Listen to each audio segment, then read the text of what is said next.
Welcome back to OC News. We are here with Genelle Belmas, a professor of communications at Cal State Fullerton. Thank you for joining us. What is your opinion on how the media covered the hurricane disaster?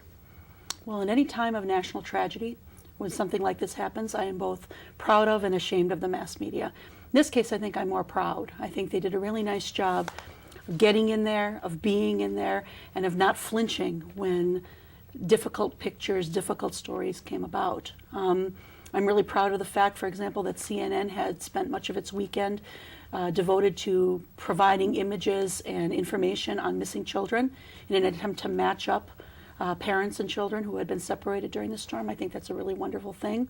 I'm proud that the media fights back when the government attempts to shut them down and to keep them out of areas of contention. I'm very proud of the fact that the media continues to serve as the fourth estate to pick on the problems that they perceive. And I'm most proud of the media when they continue to show the human aspect, the human interest story, showing the people being rescued, showing the animals being rescued, and continuing to provide those of us who don't live anywhere near the area a good picture, albeit a small picture, of what is really going on in the Gulf Coast of the Gulf Coast. Now, how emotional could journalists get in a story like this, and where are the boundaries? It's a really good question. When you think about the way in which the media covered one of the last major tragedies, 9/11, you saw the occasional journalists, say, hey, you just lost your husband in 9/11. How do you feel about that? Man, what are they supposed to say? Great? No, clearly there's an emotional aspect to this. You're probably asking the wrong person about journalistic objectivity. I worry a little bit about just the news, because frankly, we're all human beings. We all come at the news with a different perspective. And I think, for example, Anderson Cooper has done a fabulous job as on his 360 show, conveying just about the right amount of emotion and solid journalistic, just the facts, ma'am, kinds of reporting. I've been really impressed with Anderson Cooper in times when I wasn't before. I think he's really redeemed himself in terms of, providing a nice balance of information to the people who are watching CNN. Do you think that the media coverage affected the response time to getting survivors out of their homes?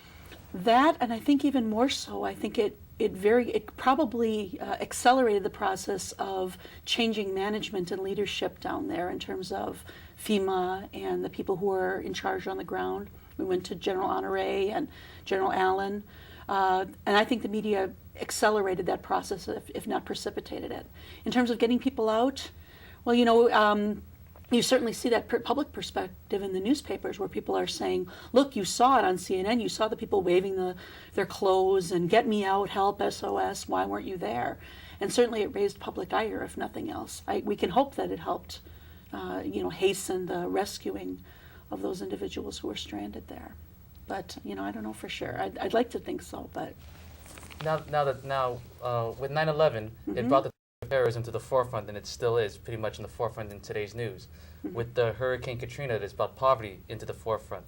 How long do you think the media will continue covering poverty? Will it be just like terrorism 4 years from now, still in the public realm? I think that's a really interesting question. I think a couple news organizations now have reported that they are going to set up bureaus there so that the news doesn't go away. It's going to be a long process to rebuild. I believe it was NBC and the New York Times were going to set up bureaus, and I know that the Times-Picayune, which is the New Orleans newspaper, isn't going to let this die anytime soon either. So I think that the media wised up a little bit after 9/11 in terms of the way it approached ongoing news stories. We don't want it to fade to page 6, page 8, or the last 10 minutes of the news. We want to keep it out there because the reconstruction process, as well as the money that'll be spent, will take a long time, I think, to go forward. So then do you feel journalism has changed because of this story?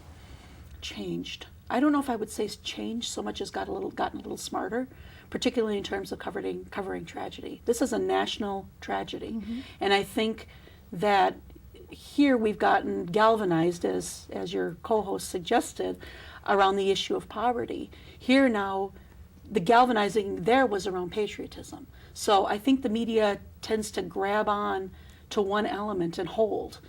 And I think maybe they're getting a little bit wiser that maybe that's not necessarily always the way to go. Like I said, the times when I'm proudest is when the media is doing good things, like providing conduits for parents and kids to find each other and families to be reunited. That's the time when we're most proud, and they're serving whatever good the First Amendment provides them to serve. I mean, we have a lot of rights in the media. This is one of our responsibilities. I know you're not in New Orleans right now, obviously, but how difficult do you think it would be for a journalist in any disaster to cover a story that personally affects them?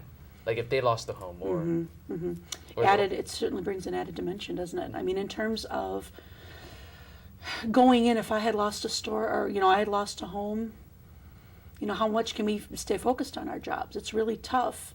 When you think about some of the people, and I was considering the police officers, and New Orleans lost for whatever reason, a third of its police force. They're supposed to stay on duty. It's really hard to balance that need for continuing providing of information with the rest of your life. We're journalists in our jobs, and many of us take it home, but we're parents and kids and grandparents and aunts and uncles. There's certainly an element of needing to balance that home role, as it were, with the work role.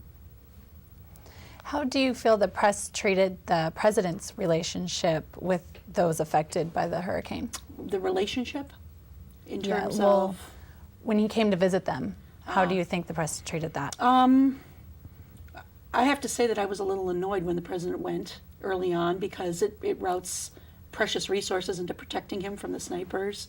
But of course he has to go, so I mean it's a delicate balance. I think the president, you could tell the president, and again I'm going to be showing my slightly liberal roots here, I think the president didn't come off quite as loving as he might have. Clearly he was nervous about hugging people. He doesn't, it's not a demonstrative presidency, has never been.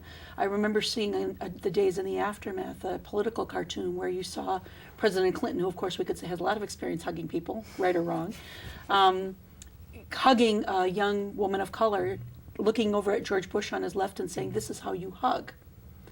I think that the media really played into the stiffness of the president, the fact that he was a last responder instead of a first responder, and hammered home the idea that he should be taking responsibility for not for the devastation, of course, because no one can fight Mother Nature, but for the slowness of the federal response to the tragedy.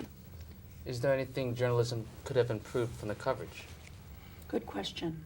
Could they have improved? Well, there's always room for improvement. I would have liked to have seen them getting in earlier. Again, you have a delicate balance between their own safety and the needs of CNN or ABC to get in there and provide information. But it took them a little while to fuss being kept away from the dead bodies. I would have liked to have seen them get more into that, and I also would have liked to have seen even more human interest stories. I'm really concerned about not being there, because clearly we can't be, and it's tough enough to go to bed at night thinking about the kinds of people who are left without. But I would have liked to have seen even more human interest stories and more on the costs and the estimated recoveries. Now, maybe I'm asking for a little bit much, given the fact that there's no electricity, no water, no food, nothing there. But you asked, so there it is. All right. Well, that does it for now. Thank you very much for joining us. I appreciate the invitation. After this commercial break, we'll discuss those affected by the devastation, and later on, the progress of relief efforts in Orange County.